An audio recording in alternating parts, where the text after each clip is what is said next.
Prayer. We are duty bound to conclude the pending business, including all the bills that are pending and they are lined up for consideration. I want to urge the committees to ensure that all the bills are completed and passed before we go to the next session. Thank you. Item 3 on the order paper. 24. Honorable members. Yes, procedure. Madam Speaker, the procedure issue I am raising, the atmosphere under which we transact business here must be free. When we are considering the amendment, the so-called coffee bill, we had military people raiding Parliament, beating up MPs and arresting others, switching off rights, locking up journalists in the conference center, in the basement. This morning I came here. I had mobilized the people of Chira to come here and witness proceedings today because I am here on their behalf. But I came here when the whole Parliament had been barricaded by policemen with guns. So the procedure issue I am asking, and I have also seen people who look like SFC in suit stationed somewhere. So I want to be assured, Madam Speaker, that you are not going to surrender us like last time to be beaten by SFC. How did I surrender you? We are under you. We thought you will not allow that rights are switched off, that unknown people... Honorable, you mean you've reduced me to that level of switching on and switching off lights? Huh? Madam Speaker, I thought you as a speaker... I will always protect my members. I will protect my members. Next item. Yes, Lop. Honorable Speaker, I would like that you guide. Last week, before you adjourned the House, I did raise a critical matter regarding the bills that are before us to process, which are on the order paper for second and third reading. And the complaint that I raised at the time, Right Honorable Speaker, was that we were hurrying through the process. I even tabled here notices by the clerk to Parliament and the clerk to the committee, inviting very hastily stakeholders to come and give input to the UPDF amendment bill and, of course, the political parties amendment bill. Honorable Speaker, the stakeholders that were invited, most of them received those communications at 8 a.m., requiring them to be present before the committee at 9 a.m. Uganda Law Society received their letter at 11:50 a.m., and they were being required to appear at 12 noon, 10 minutes later. And yet that was the only day available for submission of views, memoranda, and so on and so forth. When I raised this issue before you, Right Honorable Speaker, you committed and said that I should not worry. The process is going to be given adequate time. After all, according to our rules, we've got 45 days within which to process these bills. That was your commitment, Right Honorable Speaker. You said, let me not worry. You're going to give adequate time to process these bills. And some of these stakeholders actually wrote back to the committee requesting for time on Monday, Tuesday, and so on. But as we went into the weekend, colleagues on the committees that were considering these bills were at a hotel considering the bill and writing their reports. In other words, disregarding the views of the different stakeholders. Honorable, I don't know if you want to allow information in my procedural point. Can you finish on your procedural point? Even though I know he had a very critical issue to beef it up. But like I was saying, Honorable Speaker, it appears as if there was a machination to look out the different stakeholders. And yet you committed, Right Honorable Speaker, that there's going to be adequate time. And I said, we are going to follow your guidance, which you gave here. But that did not happen. I don't want to think that the Speaker lied to us as the House. Or could it be that the committee disregarded your ruling? Because when you speak, when you're in that chair, you're giving guidance and ruling. You said the committees are going to avail adequate time. But the committees went into the weekend and they began to write their report. What happened, Right Honourable Speaker? Did the committee disregard the guidance that you gave? I would request that you help us on that matter. Thank you. Honourable Lob, go to the committee, and after forwarding to the committee, they are supposed to report back. And we give them 45 days, within the 45 days. Now, if the committee finishes work in one day, who am I to say that, why have you finished it today? And secondly, when the work is done, I apply Rule 26. I put this work on the order paper. I do not get involved in the committee work. Committee work is by the whips. Government chief whip, opposition whip, independent whip, all those ones. Prime Minister, maybe you could answer why you have hurried with your work to bring in the House. Prime Minister. Right Honourable Speaker and Honourable Members, some time back I told you I'm one of the best performing Prime Ministers. So if I can produce work in such a short time, I want the leader of opposition to appreciate. That's what I can. It's very possible, by the way, that the Prime Minister does not even know the contents of the committee report. But she was very quick to rise up to defend. Honourable Chair, Speaker, I am on procedure. Legal Committee Chairman, Honourable Namuyangu, I am on point of procedure. You're always absent here. You don't even know the rules. Please. Prime Minister. Order. Honourable members. Honourable members. Honourable members, let's have calm. Let's Law finish his statement. Honourable Speaker, I would like that the Prime Minister ceases to get excited. Please don't get excited. This is a parliament of rules. And you have been here for quite a bit of time. I don't know why as Prime Minister you don't read the rules. Honourable Law, can you raise your issue? And I was raising it before the Prime Minister, who doesn't know the rules, rose up to disorganize me. No, you raise your issue. Raise your issue. Let me then raise it. Hopefully the Prime Minister will be calm and quiet. Right Honourable Speaker, as I was saying, before I was rudely interrupted by the Prime Minister,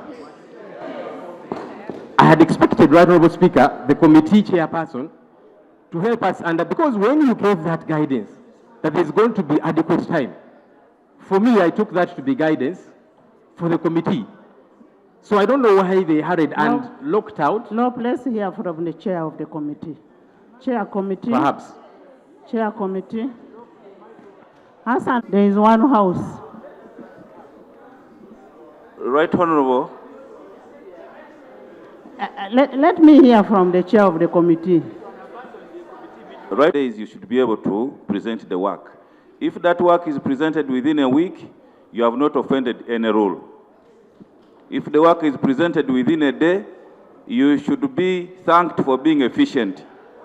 And that's what we have exactly done. The bill is ready, we considered it, and we are ready to report to the House. Next item. That a committee can process a bill even in 1 hour. Forget about one entire day. But you see, that is in the event when there are no interested people as stakeholders to give input. Because you see, our law passing process is supposed to be consultative. Can we look at that right, when we reach to the bill? But that's all right. Let me finish this, Right Honourable Speaker, and then you'll guide. So the reason I have insisted on this matter is because there were stakeholders who were saying we want to give our input. And you locked them out. That's the challenge. You can produce and process a bill in even 1 hour. As of now, we don't even know which stakeholder they interacted with. I am a stakeholder, Right Honourable Speaker. So what we need to do is to wait and hear which stakeholders they consulted. Allow me to finish and then you rule, Right Honourable Speaker.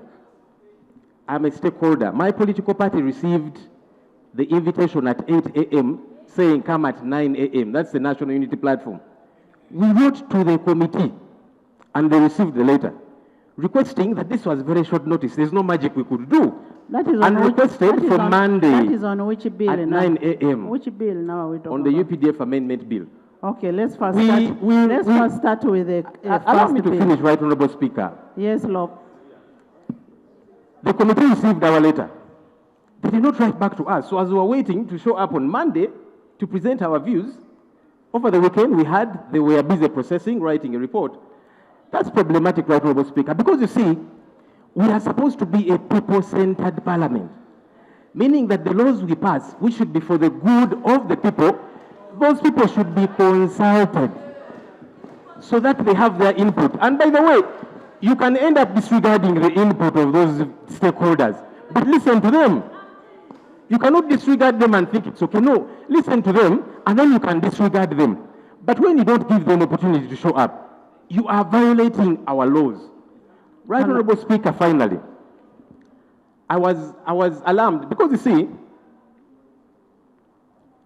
we seem to be creating and painting an atmosphere that regardless of what the views that come through are, this bill is finito. I saw with sadness the government chief whip late in the night. He was speaking to the media. He said, we have met and concluded that this bill is going to be passed as is. That worried me because the government chief whip, who is our colleague here, knows that this bill, the UPDF amendment bill, was brought to this house by government. I had thought that as government chief whip, you would be interested in a bill that you have brought. So what is the procedure I am raising it, I'm building it, Right Honorable Speaker. I had thought that as government chief whip, you would be interested in input of different stakeholders into your bill as government. But when you bring a bill, and then you say, we are going to pass it as is, regardless of any other input, regardless whether consultations have happened or not, that is problematic. That is outside the law. Right Honorable Speaker, my colleagues, and I want to appreciate them, they made through the night to even put together a minority report. But what you are saying is that is disregarded. Right Honorable Speaker, give me the minority. Where is the minority? Is it all right that we sit here and pretend that we are processing a bill within the law, that we are capturing the views of all the other people, and yet not? Because we gave you the benefit of doubt to say, okay, let's partake in this process. But you have abused that because you're saying we don't care. And at night, the government chief whip says, regardless, we are passing it as it is. So why did you invite people? Maybe that's why you didn't even give them time. Thank you. Right Honorable Speaker, finally, I am very hard-pressed, together with my colleagues, for us to sit here and participate in a sham process. And I'm calling it a sham process because it is pretentious.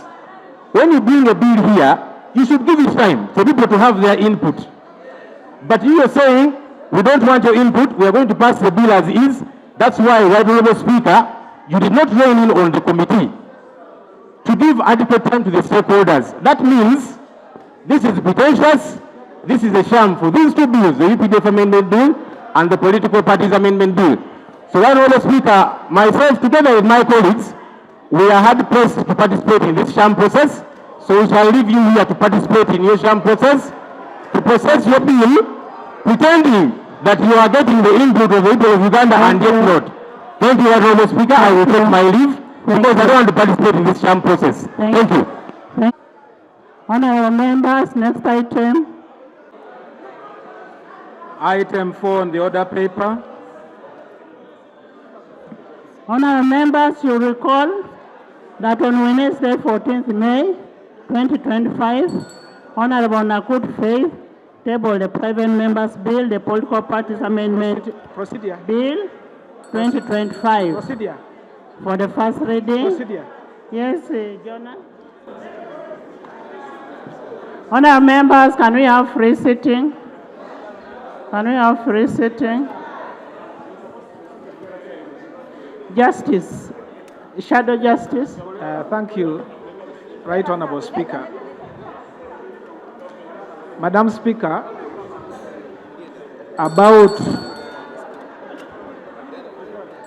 Honorable members, listen to Honorable Dur.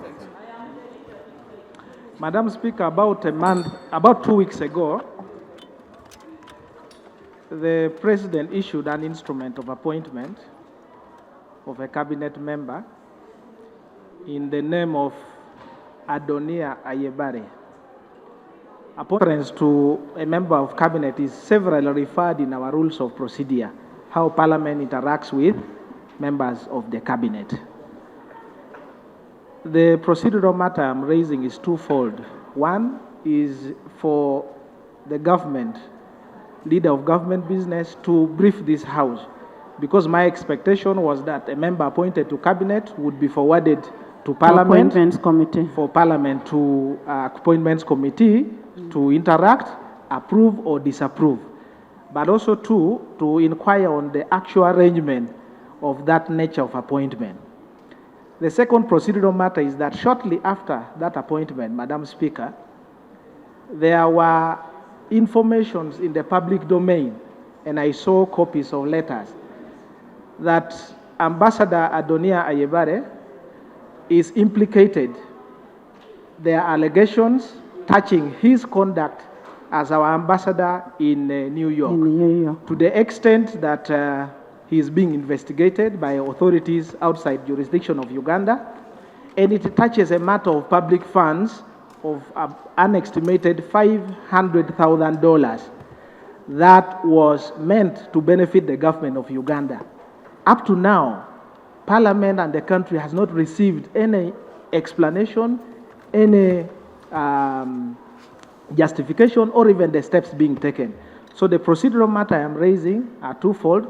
One, to have a briefing how Parliament can interact with such a kind of appointment in cabinet.